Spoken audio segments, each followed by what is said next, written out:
Hello, and welcome to Conversations with Reverend G. Here every Monday night on WEMS Radio from 8 p.m. to 9 p.m. I am your host, Reverend Grenetta Mason, aka Reverend G.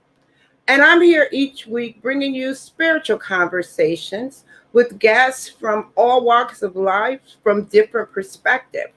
We share with you about current events. We share different things that can support you in your day to day life.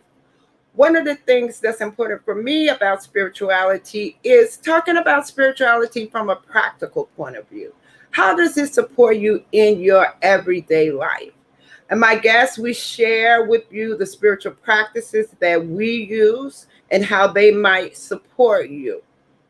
There's a lot going on now, and I know that all of us are in these different places. Sometimes there's fear, sometimes there's confusion, sometimes we need clarity.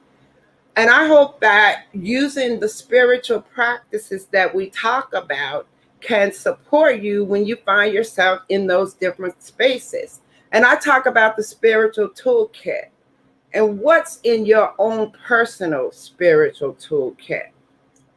My goal is to support you in finding joy and living your best life with grace and ease. You can find me and find out more information on Facebook. I'm Reverend Grenetta Mason. On YouTube, it's Reverend Grenetta Mason also. And on Instagram, it's Rev Grenetta. I'm excited tonight about the special guest that I have, Kevin Ringstaff. Kevin is a speaker, he's a listener, and he's the founder of two great companies. And Kevin's specialty is grief. And what's special about Kevin, I love it. One of his first companies called Pet Cloud, and it's about pet grief. So we'll learn all about pet grief. He also has a company that's working with management to support employees when they are grieving. So tonight, Kevin's going to come on and give us some tips about pet grief. And I think that grief can work, the same tips work for all of us. So come on, Kevin, and let's have this conversation. Welcome. Hi, Reverend G. I'm so excited to be here today. Thank you so much for having me. Great. So introduce yourself, Kevin. I just gave a few points about you. So introduce yourself. Okay. I'm Kevin Ringstaff from Pet Cloud. We do grief support for pet loss. And, I got into that business probably 4 or 5 years now that I've been doing this, helping people through that loss when we do lose a pet. And, I started that like when I lost a pet of my own, Henry Fats Rothschild, my very first cat, big orange puffball, right? Mm-hmm. And like, I didn't really have any kind of resources around me, like anyone to talk to, any kind of community where I could go to just, express that grief. Mm-hmm. And so when you don't have anything like that, what you do is you just you hold on to that grief. And that's what I did until I found out about, all the other ways that we can manage grief in our lives. That's just more productive. Mm-hmm. Mm-hmm. Very good. I really like that too, because people don't necessarily talk about pet grief. And as you said, there are not many places you can go to where you can get the support for that, right? So when we talk about losing a pet, can you talk about some of the differences between, say, losing a pet?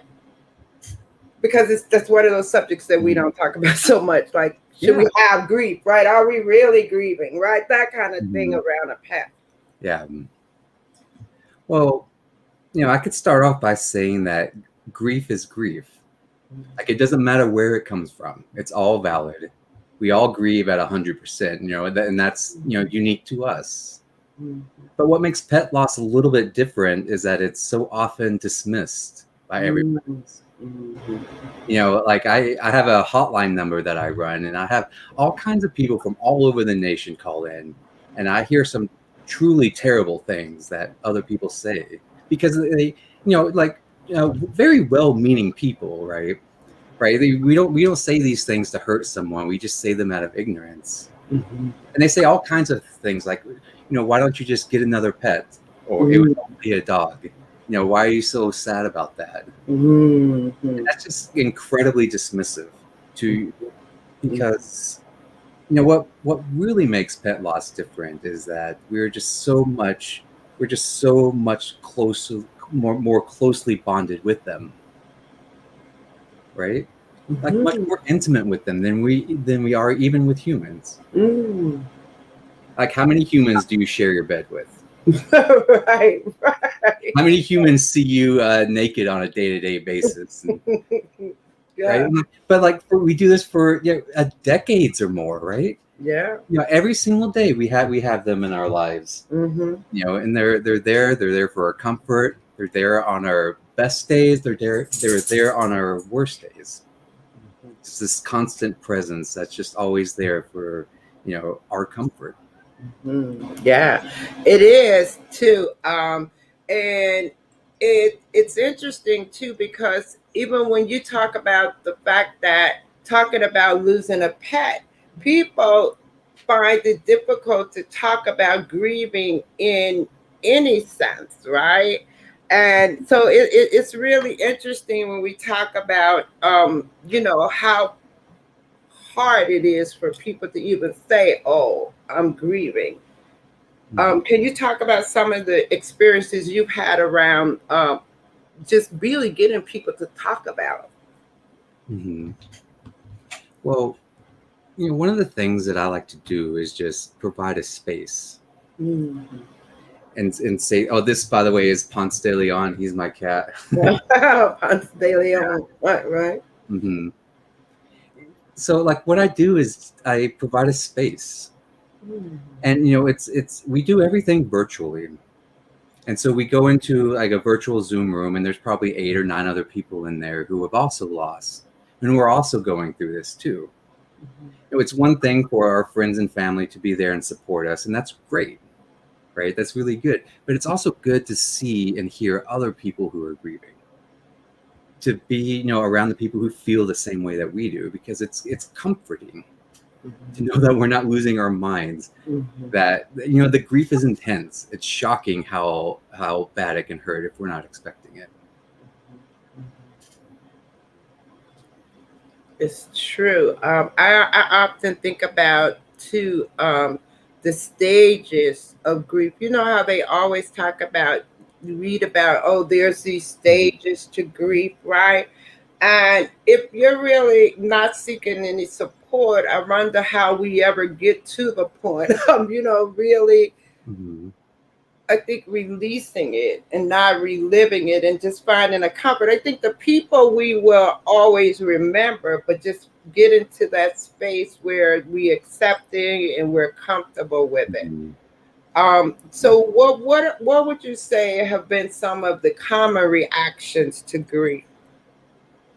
The common reactions. Mm-hmm. Uh, Practically everyone, talks about the fog of grief, Mm-hmm. having a clear mind, and that's because not only that we've lost, but like we another symptom of grief is that we don't sleep as well, Mm-hmm. especially if Mm-hmm. our pets used to share our bed. Mm-hmm. Like the very last thing that we think when we go to sleep is, oh, they're not here. The very first thing in the morning is, oh, they're not here. And that makes it hard to release all that grief, because everywhere we look we see little signs that they were here. We see all these little things about their absence and all the ways that they're not here anymore. And I like to remind people that this is just the physical goodbye. You talk about having a spiritual toolkit, and the part of that toolkit for us is just keeping that spiritual connection alive with our pets, with those that we love.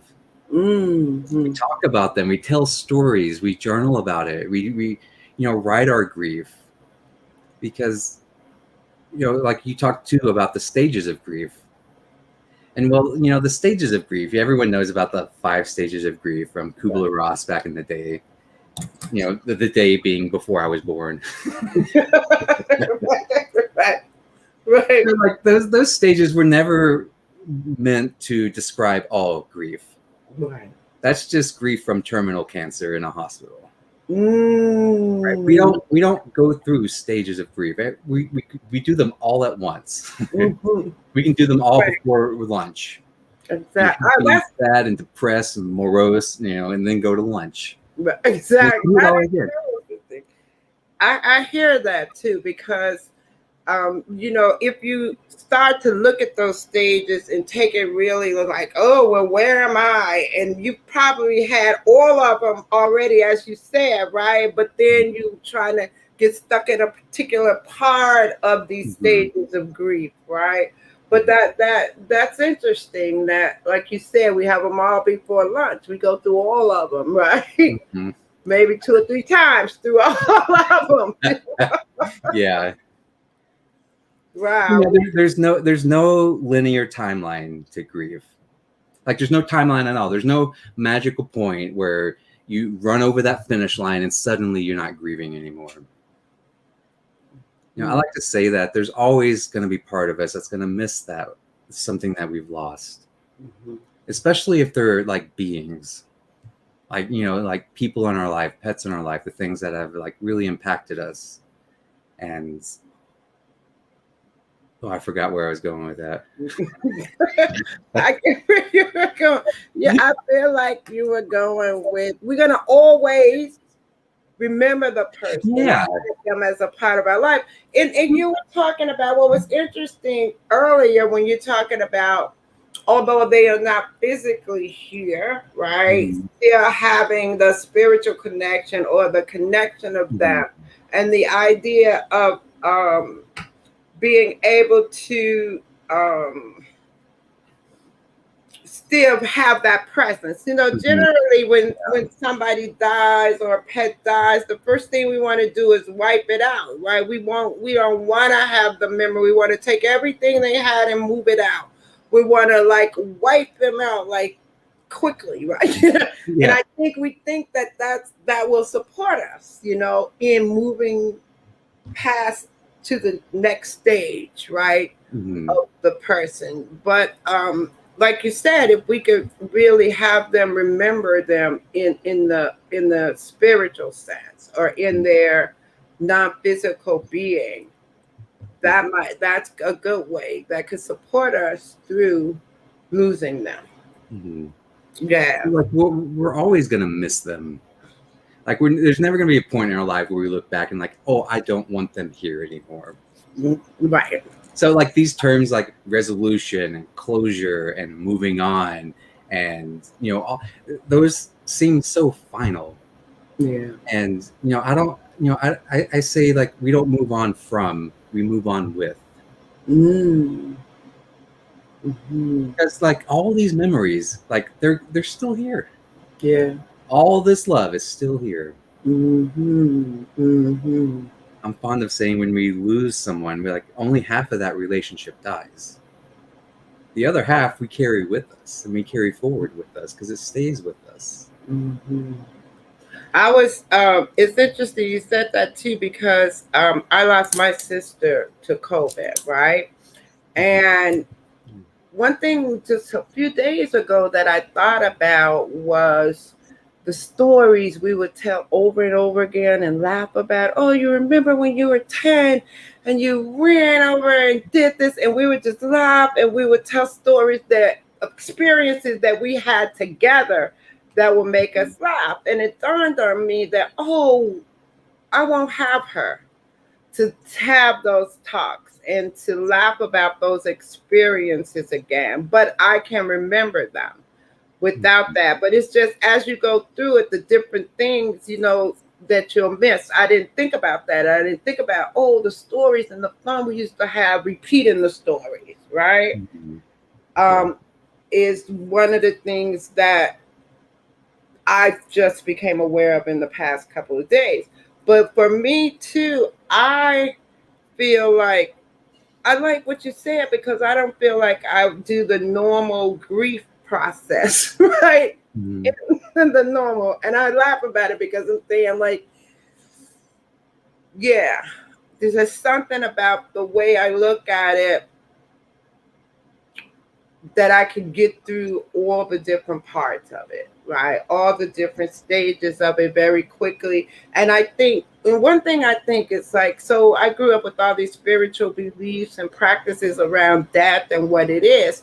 And I always say, if I ever believe any of that stuff that I was taught about death and Christianity, I should believe it now, right? Mhm.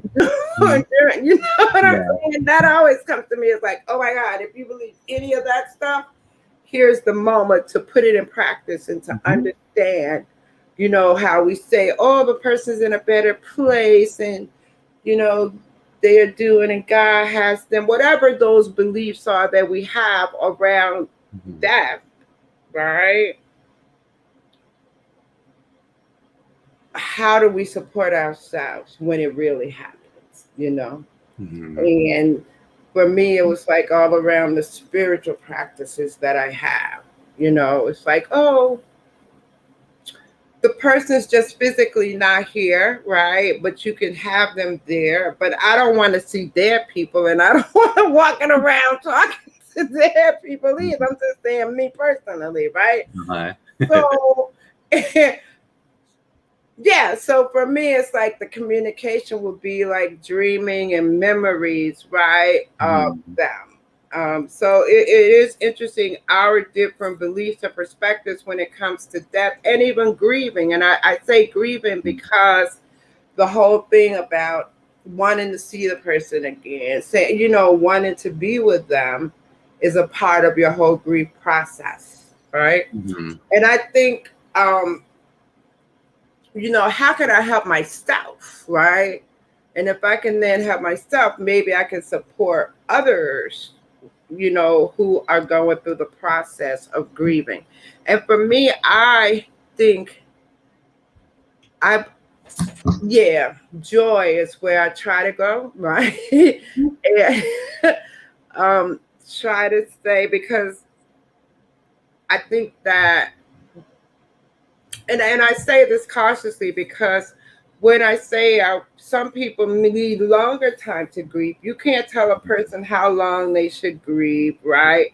And we try to sometimes go in and say, oh, well, you should get over it or take this amount of time. But that's Mhm. really not, it's the person has to choose that. So, what tips, Kevin, do you have for people that you generally tell them when they're in like the beginning stages of grieving? Mhm. Is this for tips for your friends or tips for us trying to grieve?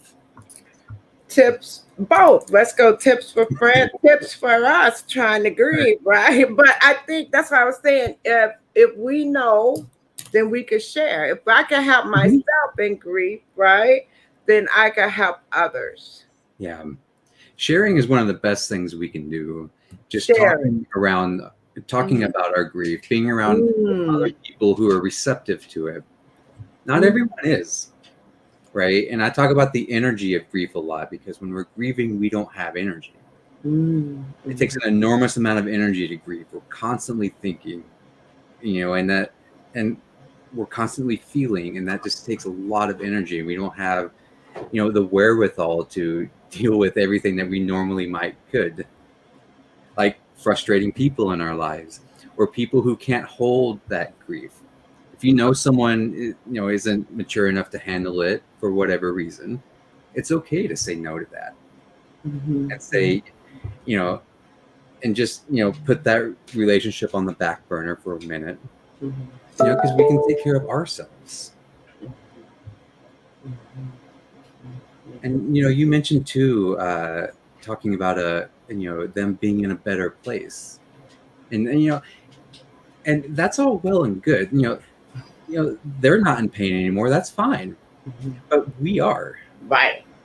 right. And this is something that a lot of our friends don't see either, because they try to say something, anything, to fill that void and to make us feel different.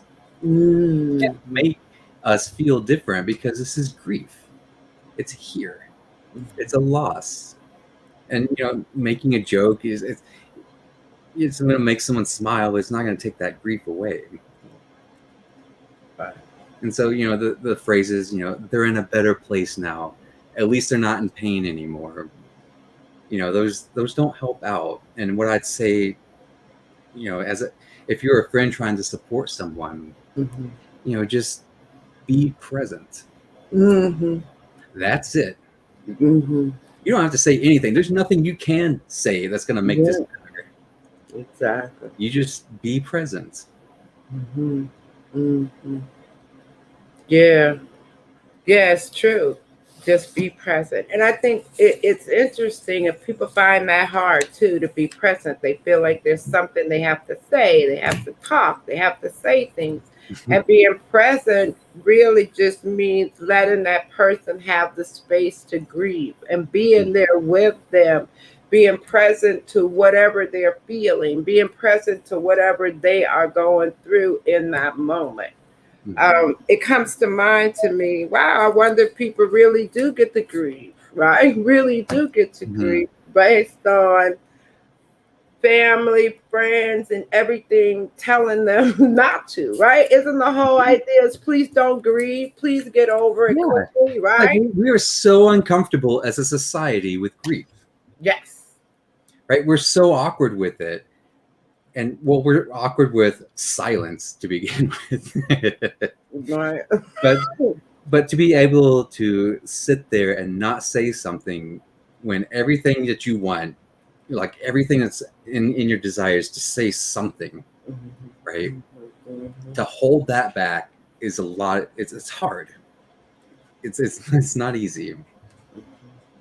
That is the truth. So, Kevin, let's shift a little bit and talk about your spirit. Give us a little journey through your spiritual journey. You grew up a certain spiritual way, and where are you now? Did you grow up Catholic, Christian, whatever? And Well, I grew up Christian and then kind of strayed from it in my 20s, and then came back to spirituality in my 30s. And well, spirituality more recently, really, because I started a program, a chaplaincy program, oh, okay, like to do hospital chaplaincy work. okay, Just more grief and loss training, and well, spiritual training anyway, to be able to be there and present for anyone of any faith. yeah, being a chaplain Mhm. that's an interesting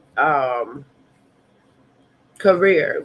I would say Yeah. interesting because I, when I went to seminary, there was also you could major in being a chaplain or you could do other things.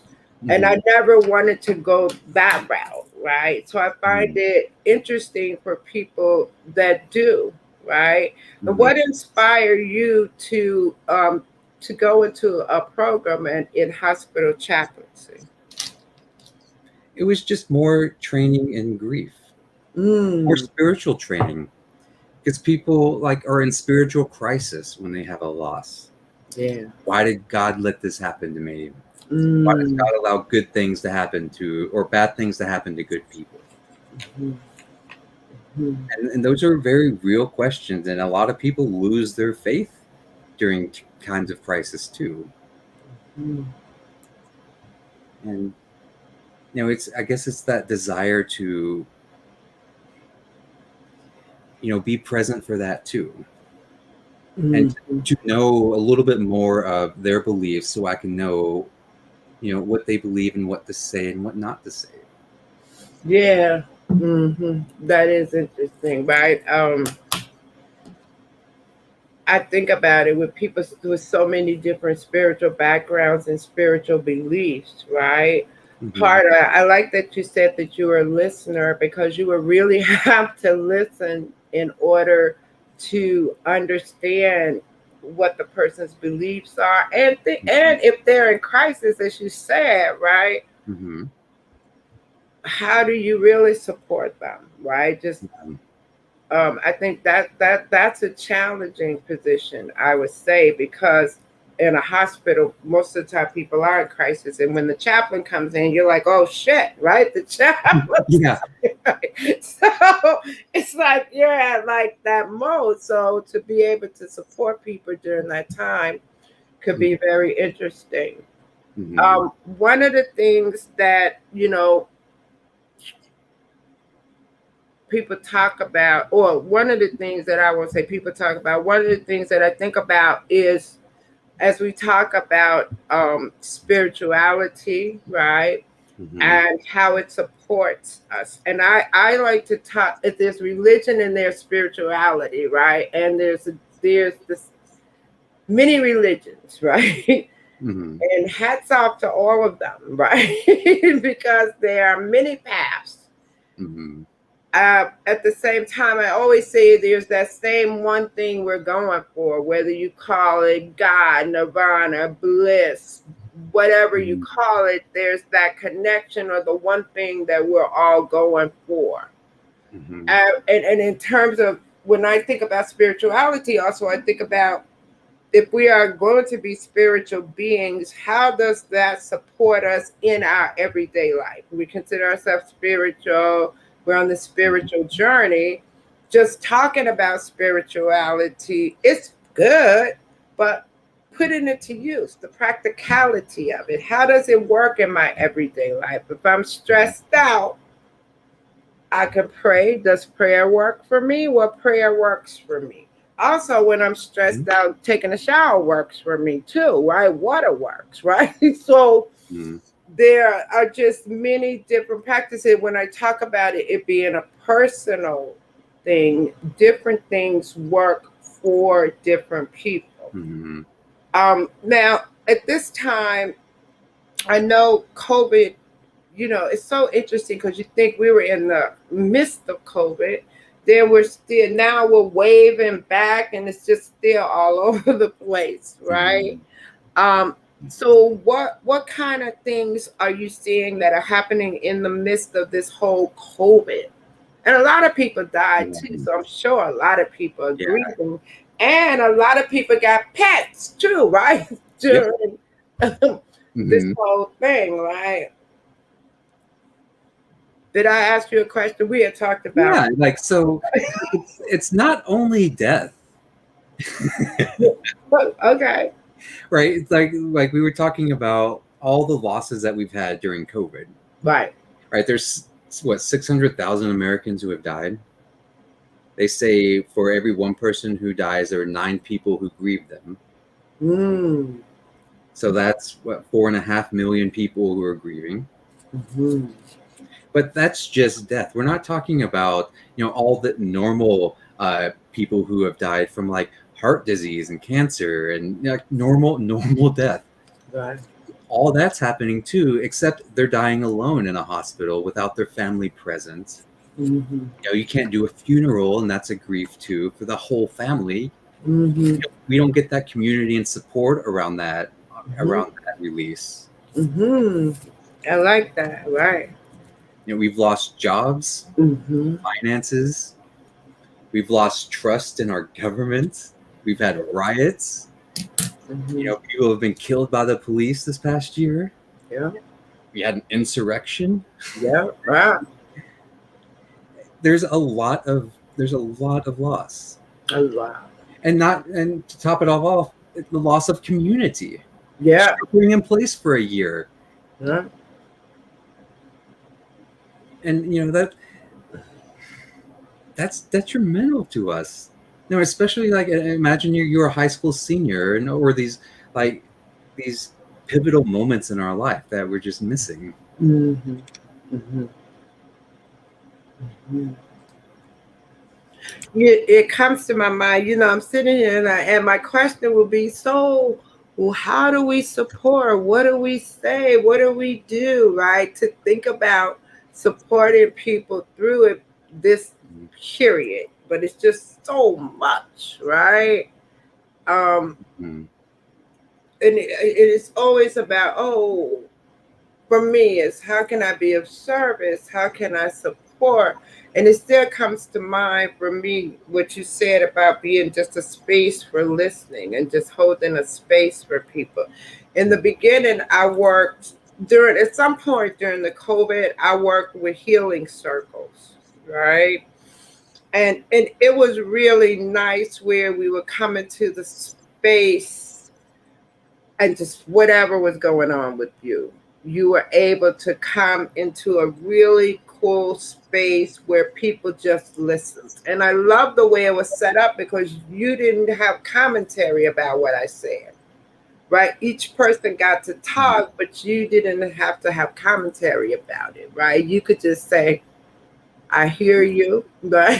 Mhm. and, Yeah. and it was a very powerful space, and people really, really talked about what was going on with them, and they really appreciated having that space where we are listening really and not Mhm. trying to fix anything or solve anything, but just having this circle where you can just express. And I did a few of those in the beginning and found them very, very helpful Mhm. for Yeah. people just going through it.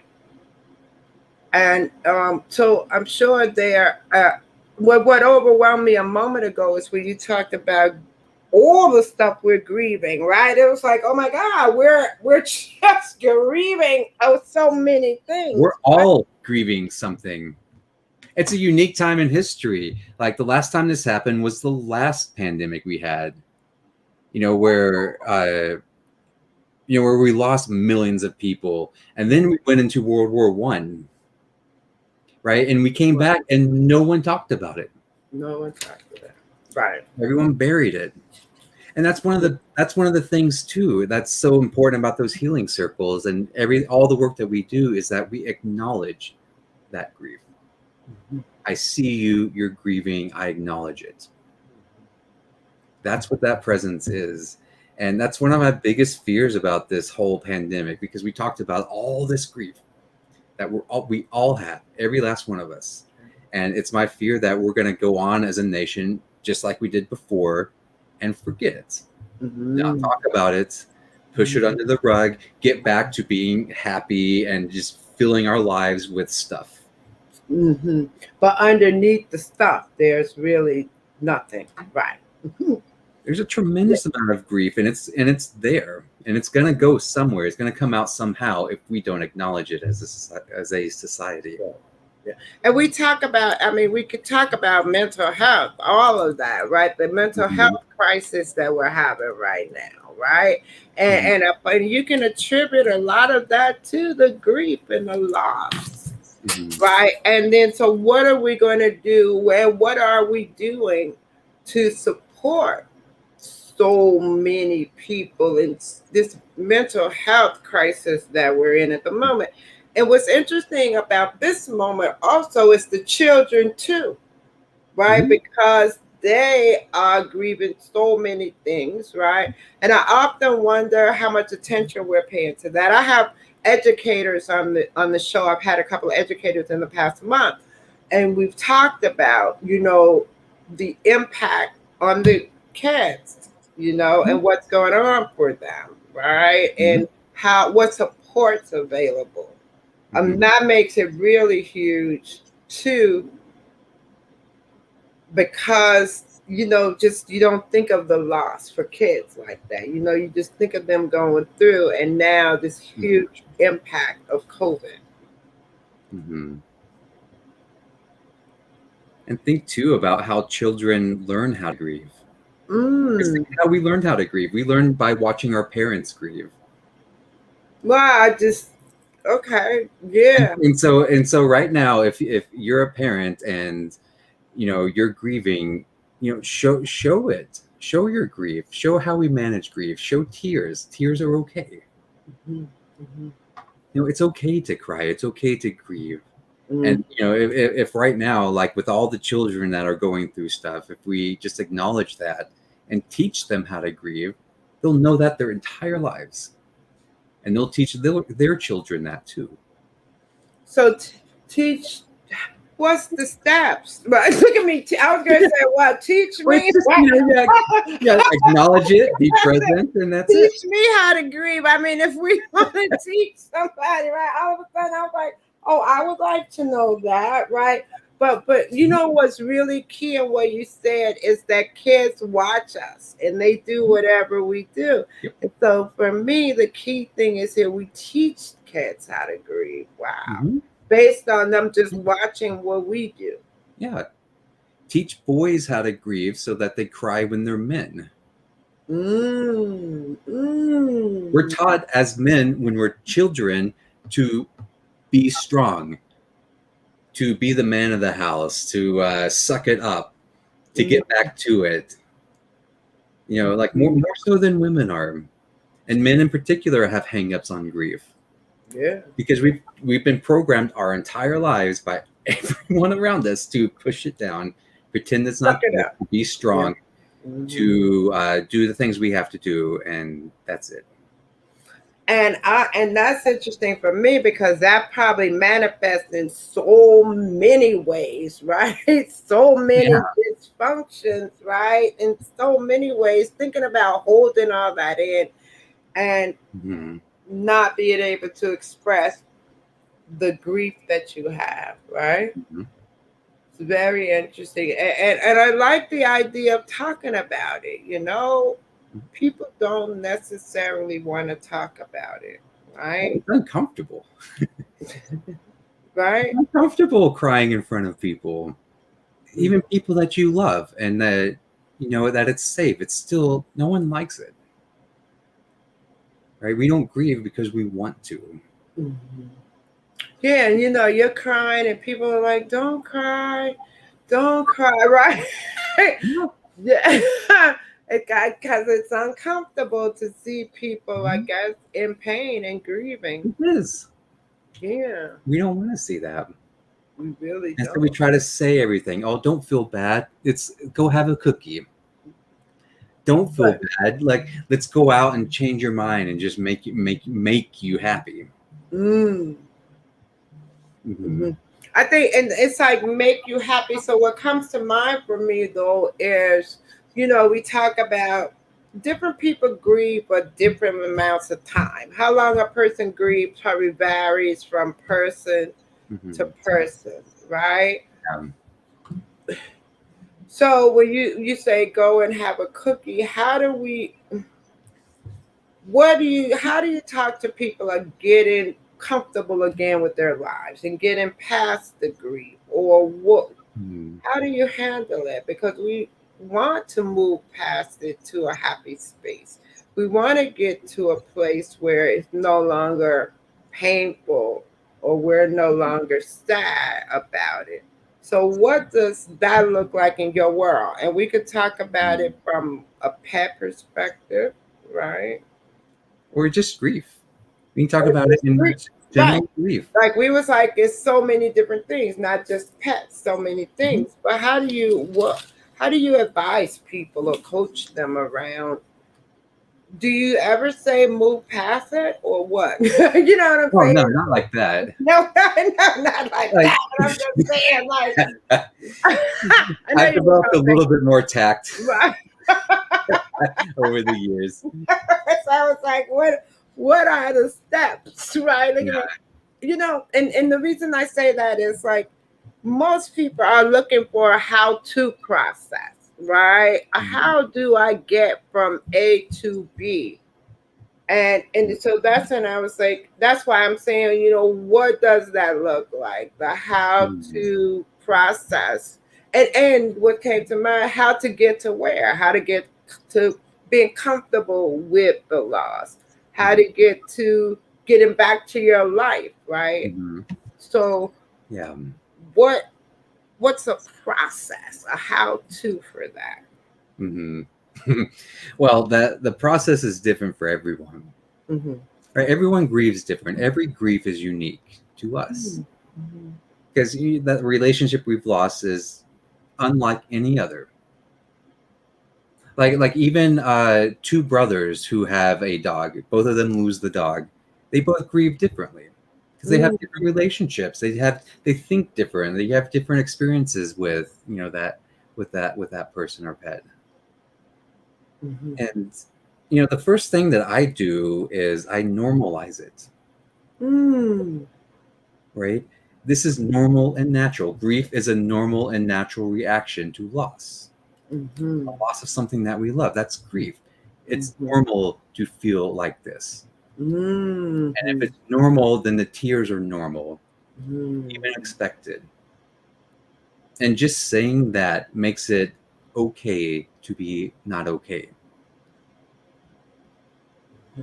Mm-hmm.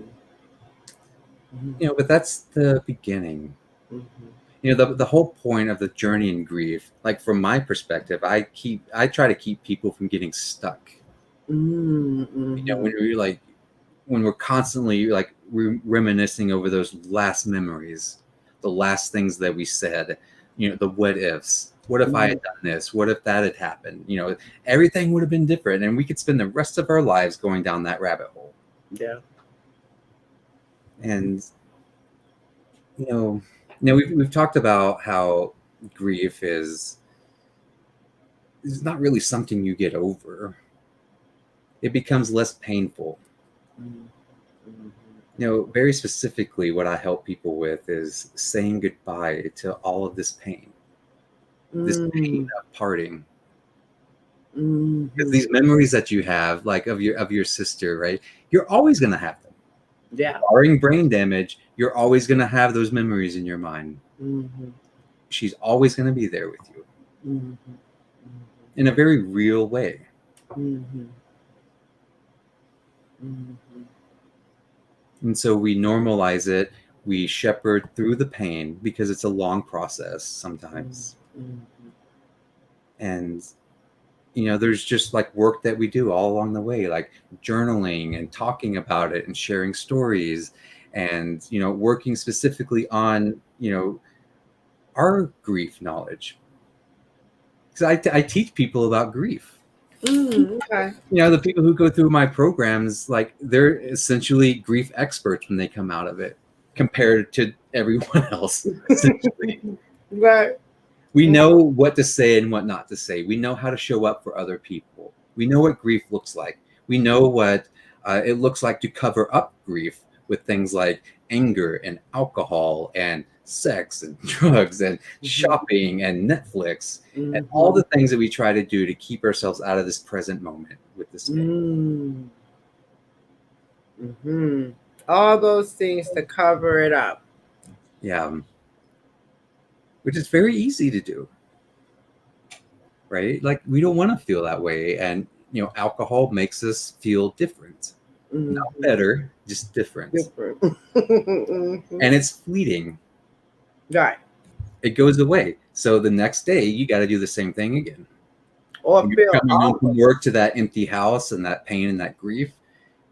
Or you can just go to a bar and then come home drunk and not have to think about it. Mm-hmm. But then you think about it tomorrow. Right. And then you do the same thing. Mm-hmm. And it'll turn us into alcoholics. It'll turn us into like angry people. Mm-hmm. Mm-hmm. Very angry people. But when we know that, right, we can like see the friends and family in our lives who are suffering, and we know how to just show up and know that it's okay and allow them that space, which is probably something that no one else in their lives has done, by the way. So this is going to deepen every other relationship you have in your life too. Because if I know, Reverend G, if I can come to you and bare my soul and you're going to be there, right? Like, you're way up on the list compared to everyone else who isn't. Mm-hmm. It's a more intimate relationship. It's a more trusting relationship. It's powerful, really. Mm-hmm. Yeah, creating that space for people. And I think by having them, the different things that you said, rather than covering it up, journaling about it, the memories, and being with it, right?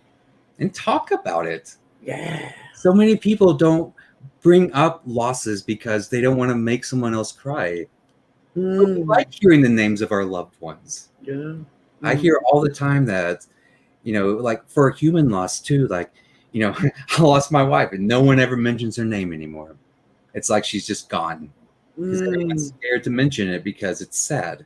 Mm. They It's wow. always going to be a little bit sad. Mm-hmm. It's not always going to be painful. Mm-hmm. It might always be sad. Mm-hmm. That's okay. Mm-hmm. True. I like that. Getting people to really talk about it and express it can be very healing for Yeah. them. And then it takes them to through the process, as you were saying, the things to do to support yourself while you are grieving. Hmm. And what sticks with me is we don't want to wipe them out. Like you said, nobody wants to mention the person anymore because they think you'll be so sad about it, right? Hmm. But maybe just talk about it. Hmm. Share a memory. Mm-hmm. This time with so and so, this story happened, and I was just thinking about that the other day, and I thought I'd share. Mm-hmm. Mm-hmm. Or do you remember the time when so and so did? you know, and it's okay to be sad. Mm-hmm. Notion that we need to be happy and joyful 24/7 is false. It's fake. Yeah, because it's not true, right? Yeah. We have I mean, the goal. I mean, you have moments where you're sad, and Mhm. I can say have your sadness, but we don't want to wallow there. We want to stay. We want to have ways where we can shift from that space, right? Mhm. We want to have techniques and ways to move and shift. Mhm. I think sometimes I want people to shift faster, right? Yeah, I want to say, but just being we're, able, we're like impatient shepherds yeah, sometimes. shepherds, I like Getting with that little crook. Come on. that. Come on now. What's taking you so long to Come on, I get got a 5 o'clock here. right? Let's when I talk about the spiritual toolkit, what are some of the spiritual practices, Kevin, that you practice, that support you? Well, I do gratitude every day. Okay. That Mm-hmm. I start my day with gratitude. Mm-hmm. And for people with loss, I like to say that the mornings and nights are the hardest time. They're the time when the whole world is shut up, right? And we're there alone with our thoughts and our loss. Mm-hmm. And that's the best time to do gratitude. We write down how we feel, however that is, however sad, however that is, honestly, and then we find something to be grateful for. And that's how we end and begin every day. Mm-hmm. Mm-hmm. Mm-hmm. And That's great. like walking outside in the sun for 5 minutes, Yeah. going That's to a movie if you want. mm-hmm. Just because we're grieving doesn't mean we can't laugh. Doesn't mean we can't have a great fun night. Mm-hmm. And one of the favorite things that I do is I tell stories. Mm-hmm. And I ask for stories too. Mm-hmm. When people call in, one of the things I love to do is just ask them to tell me a story. And tell me your favorite story of your pet. Mm-hmm. Because when they do, and most people do this, they end up laughing on the phone with me. So they call in, they're crying when they're calling in, and by the end of the phone call, I've normalized it and we're laughing about a memory that we have. They're still sad afterwards, Mm-hmm. right?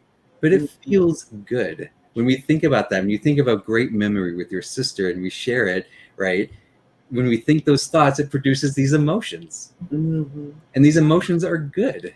Mm-hmm. They make us feel better. They make us feel closer, more spiritually connected with those that we've lost. True. It's true. Right. I love the walk in the sun thing because Mm-hmm. what happened, we were in lockdown, right? And living in New York City, you're in an apartment and I'm on the back side, right?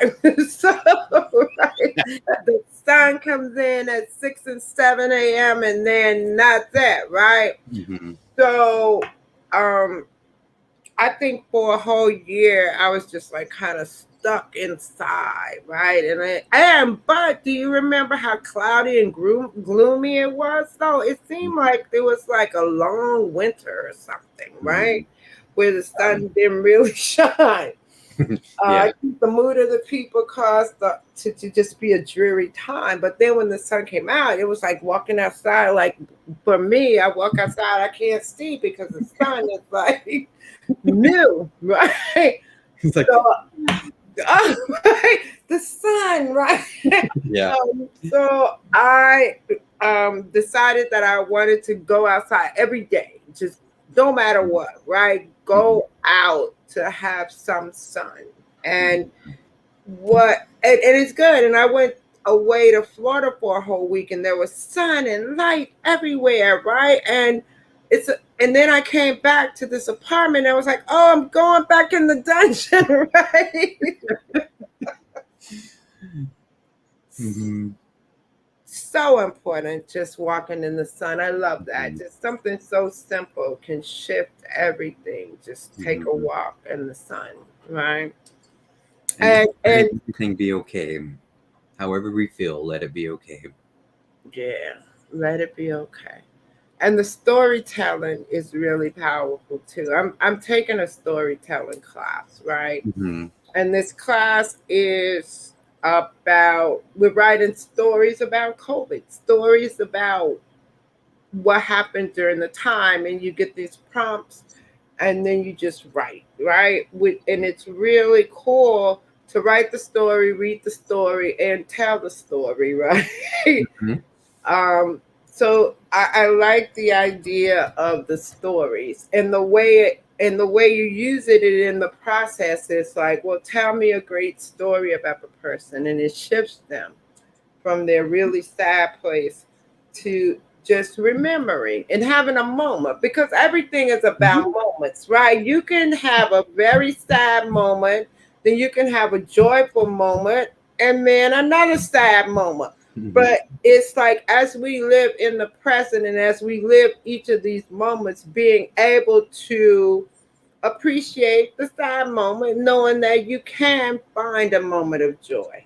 Mm-hmm. Um, it was something and what came to my mind is in talking about like mental health, right? And for me it's like I'm like the comedian, the one that's laughing and let's bring this joy on and let's Mm-hmm. be happy.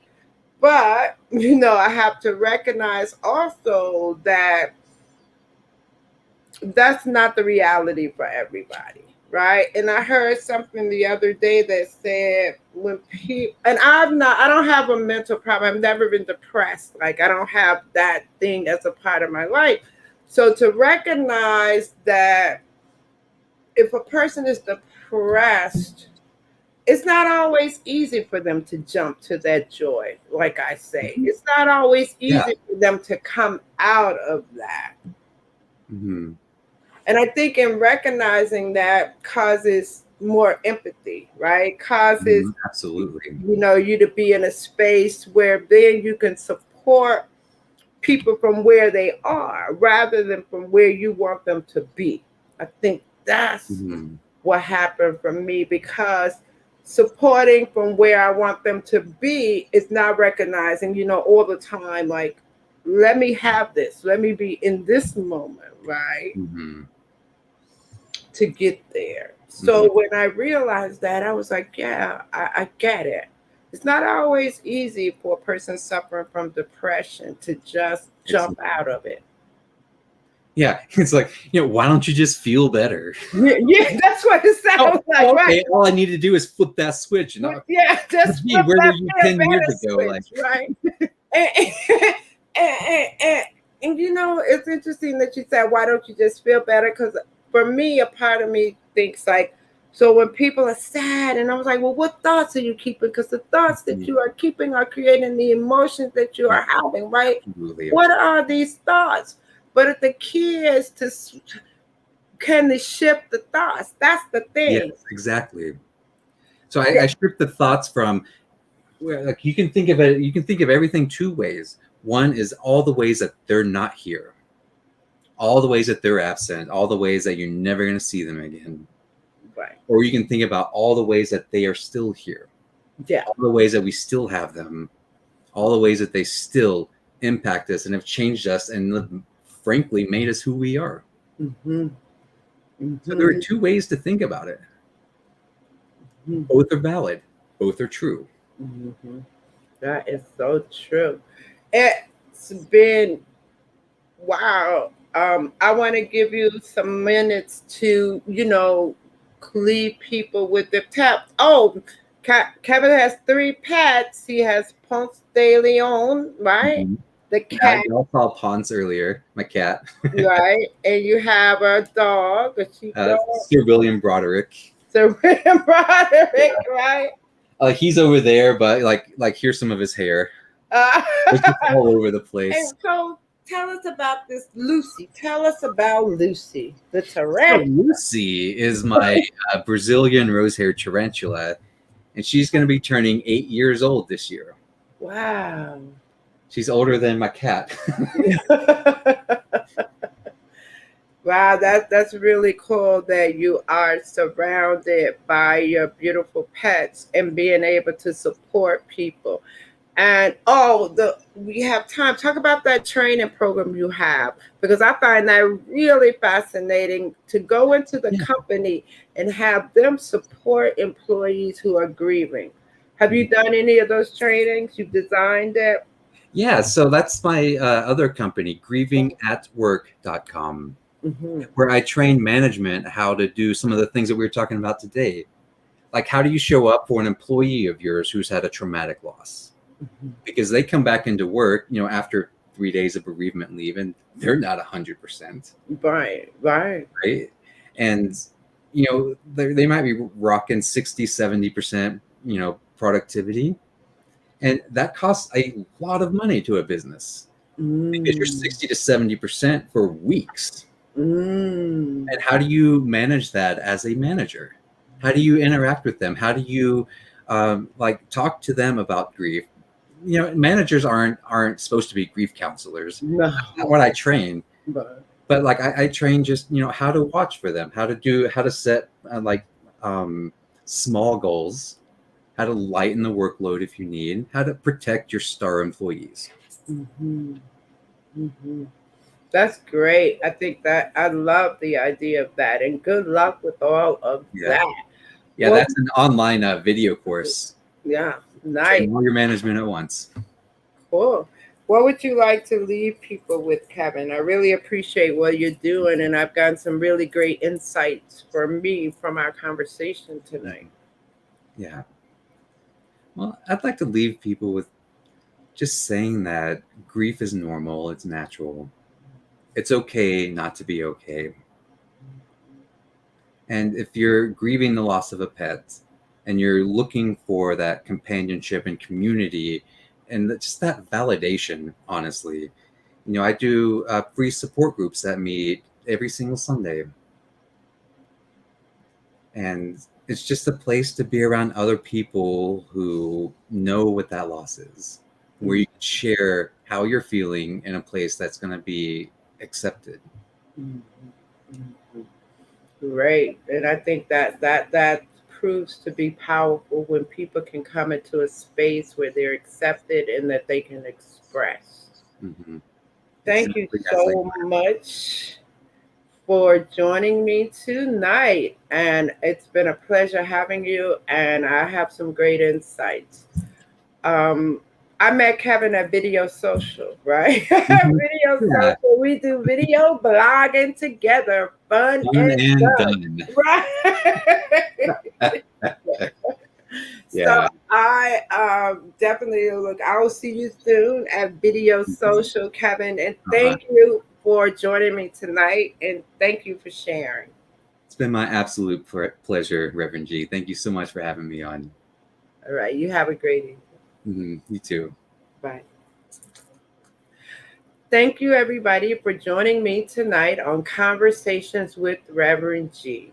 I'm here every Monday night from 8 p.m. to 9 p.m. bringing you guests from different walks of life with different perspectives. My goal is to support you in finding joy and living your best life with grace and ease. You can find me on Facebook and on YouTube as Reverend Grenetta Mason and on Instagram as Rev Grenetta. I'd like to leave you with a message that life can be lived moment by moment, and enjoying each moment and having a clear mind and a clear perspective can support you in living your best life. So, we talk about the spiritual tools, we talk about all the things that can support us in having our best life.